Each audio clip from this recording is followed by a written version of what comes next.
জীবন চলার পথে মানুষ আপনাকে কষ্ট দিবে। জীবন চলার পথে মানুষ আপনার সাথে বেঈমানি করবে। জীবন চলার পথে মানুষ আপনার সাথে ধোঁকাবাজি করবে।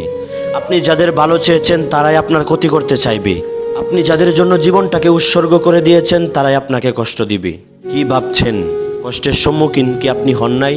আরে এমন তো অনেক দিন গিয়েছে মানুষ আপনাকে কষ্ট দিয়েছে, আপনি কোনো সময় কল্পনাও করতে পারেন নাই যে আপনি তাদের কাছ থেকে কষ্টের সম্মুখীন হবেন। এমনও অনেক দিন গিয়েছে আপনার কলিজাটা চূর্ণ বিচূর্ণ করে দিয়েছে। নীরবে একা একা বসে কান্নাকাটি করেছেন, বুকের ব্যথা কাউকে বলতে পারেন নাই। বুকের কষ্টগুলো বুকের মধ্যে চাপিয়ে রেখেছেন, কাউকে বলার মতো পান নাই। আপনার কষ্টগুলো শোনার মতো এই দুনিয়াতে কেউ নাই। এমন অনেক দিন আপনার গিয়েছে, কিন্তু আপনি হয়তো জানেন না দিন শেষে আপনার একজন রব আছে যিনি আপনাকে অনেক বেশি ভালোবাসে। আপনি কোনো সময় কল্পনাও করতে পারবেন না যে রব আপনাকে এত পরিমাণ ভালোবাসে।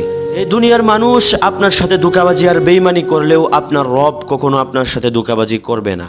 দিনের পর দিন আপনি নাফরমানি করে যাচ্ছেন, দিনের পর দিন আপনি রবের দুশমনি করে যাচ্ছেন, এরপরেও আপনার রব আপনাকে কষ্ট দেয় নাই। এরপরেও আপনার রব আপনার সাথে ধোঁকাবাজি করে নাই, আপনার কলিজাটা চূর্ণ বিচূর্ণ করে দেয় নাই। এত দুশ্মনী করার পরেও আপনার রব আপনাকে প্রতিদিন 5 বার ডাকে আর বলে, বান্দা তোমার কি প্রয়োজন, তোমাকে কে কষ্ট দিয়েছে তুমি আমাকে বলো।